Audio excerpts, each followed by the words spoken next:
We saw a declaration of war this week by retail giant Gerry Harvey. He wants a Donald Trump-style ban on American online giant Amazon, which could be in Australia as soon as July. Now, it would be a bloodbath for Australian retail, according to Harvey Norman boss, who has vowed to fight the foreign seller to the death. Amazon have a record in America of sending people broke with predatory pricing, retailer after retailer, because they went out and sold it for the same price as that retailer could buy it or less. Their record stinks. So you've got all those people out there, hard to argue. Oh, Amazon, I'll get it a bit cheaper, right? Yeah, you'll get it a little bit cheaper, but they'll get you later, right? They've got your name, right? They've got your address, and they're going to skin you later.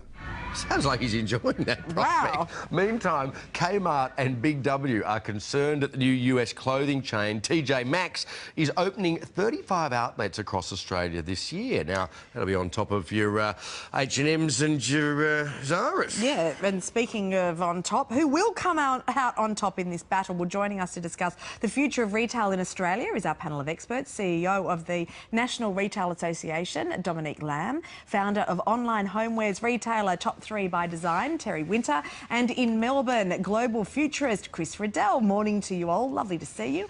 First to you, Dominique. How worried are you retailers about them?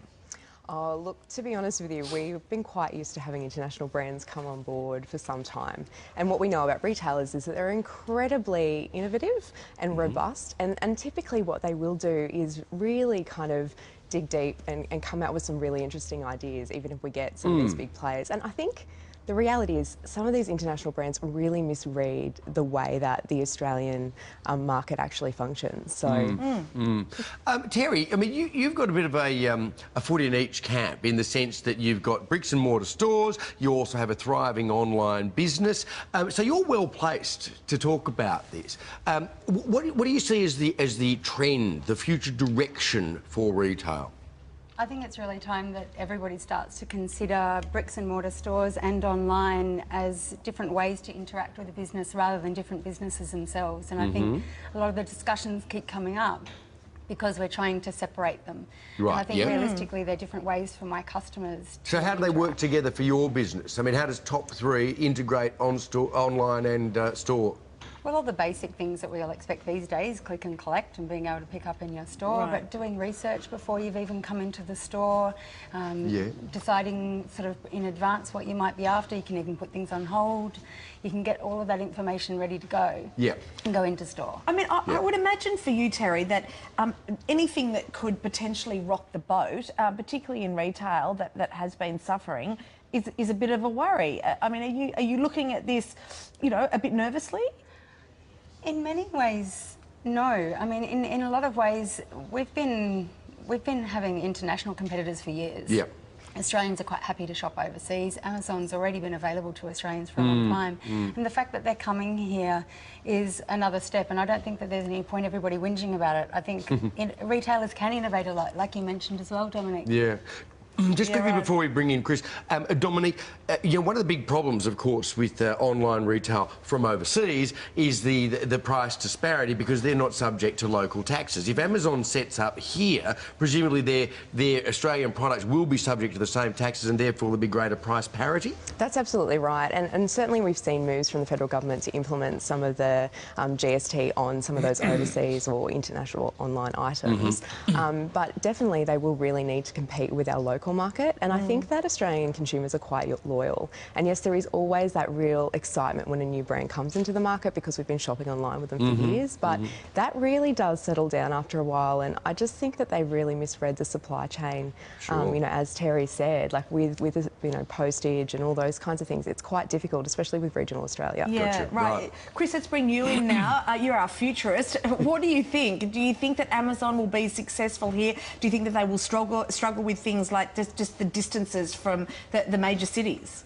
Look, Amazon are making people worried, there's no doubt at all. But Terry's comment was really spot on there. It's not about just having one or the other, a bricks and mortar or an online presence. It's about now the future, about having these blended experiences where customers have an experience online that then translates into offline bricks and mortar. The reason that people are worried about Amazon, though, is they put a lot of money behind everything, and they're putting a lot of money behind their launch here in Australia. But why I don't think this is going to work in the way that they're expecting it is Australia doesn't like big overseas brands coming in and taking over. A good example of that was one of the big donuts chains, Starbucks as well, didn't work when they launched over here like it did elsewhere in the world. eBay are a good example of how they've adjusted their model. eBay here work on actually helping the individual, the startup, the entrepreneur, people launching businesses